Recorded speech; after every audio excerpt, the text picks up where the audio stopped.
So, what if that next video you see, the one of a world leader, a celebrity, or hey, even your own boss, is a complete and total fabrication? That's what we're diving into today. The wild world of deepfakes. It's an illusion that's gotten so powerful, it's actually starting to change reality itself. Just try to imagine this for a second. You hop on a video call with your boss, maybe a few other colleagues are there. Everything seems totally normal. It looks like them, it sounds like them.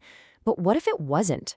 This quote you're seeing, it's from a real finance worker in Hong Kong who got tricked by that exact scenario. An entire video conference faked by AI. And the price tag for that one faked meeting? A transfer of $39 million sent straight to the criminals. Now, this isn't some plot from a sci-fi movie. This is happening right now, and it just goes to show you how scarily convincing this technology has become. That crazy story? Well, it's just the tip of the iceberg. The whole deepfake market is absolutely exploding. We're talking about an entire industry built on creating illusions that are almost impossible to detect. So what exactly are we dealing with here? Okay, let's just break it down. Put simply, a deepfake uses artificial intelligence to create media that looks and sounds incredibly real but is completely made up. It can make it seem like someone said or did something they never ever did by perfectly copying their face, their voice, all their little mannerisms.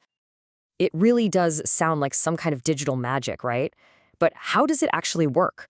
I mean, how can a machine learn to imitate a person so perfectly? Let's pull back the curtain and see how these forgeries are actually cooked up. To really get it, don't think of this as just a simple copy and paste job. A better way to imagine it is to think of an AI that's like a master sketch artist. It's not just copying one specific face. It's learning the whole concept of a face, how it moves, how it shows emotion, how it forms words. It becomes an expert forger because it understands the fundamentals first. The process itself is pretty fascinating. So the AI starts by looking at thousands of pictures of two different people. One part of the AI, they call it the encoder, basically learns all the universal things about a human face from both sets of pictures. You know, the basic shape of a nose, how a mouth moves. Then another part, the decoder, acts like a personalized artist for each person. It can take the expressions from one person and then just paint them right onto the other person's face. They essentially become a digital puppet. So the technology is, you gotta admit, incredible. But the consequences, that's where things get deeply troubling. When we get to a point where we can't trust our own eyes and ears, it creates a world where reality itself just feels shaky. This brings us to a really dangerous side effect of all this, a concept called the liar's dividend. Here's the scary part. When anything can be faked, it becomes super easy for a liar to claim that a real video, an authentic, incriminating one, is just a deepfake. It gives them a way to deny the undeniable. And this isn't just some theory, you know? We've already seen legal teams for big public figures argue in court that past audio or video recordings could have been faked.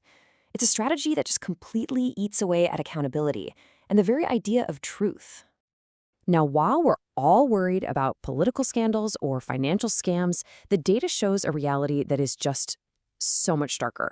A jaw-dropping 96% of all deepfake content out there is non-consensual pornography, and it overwhelmingly targets women.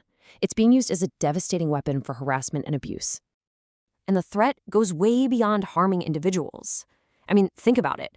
Fake videos that can sway an election? News reports you just can't trust anymore? When we can't even agree on what's real, it becomes impossible to solve our real problems. This tech doesn't just make fake videos. It chips away at the foundation of a shared reality. Okay, so the problem is clear, and yeah, it's serious. But we are not helpless here. There are ways to fight back. It's going to take a mix of better technology and, honestly, just better thinking. So let's look at the toolkit we have for our own digital self-defense. Fighting back against this stuff is really like a two-front war. On one side, you have the tech defenses, things like AI detection software and forensic tools.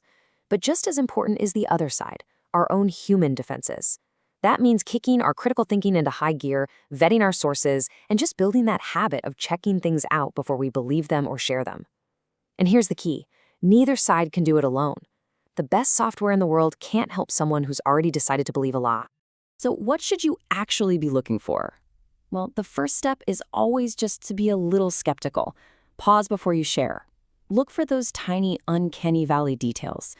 Faces that don't blink quite right, or a weird, blurry distortion where the face meets the neck. Is the lip sync just a tiny bit off?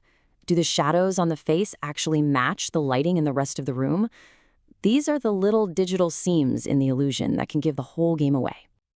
And all of this brings us to the core challenge of our digital age. The technology to create these perfect illusions is here, and it's only getting better. The defense against it isn't going to be just some app we download. It's going to be a fundamental shift in how we look at information and where we decide to place our trust. The question isn't just what's real anymore, it's what will we choose to believe.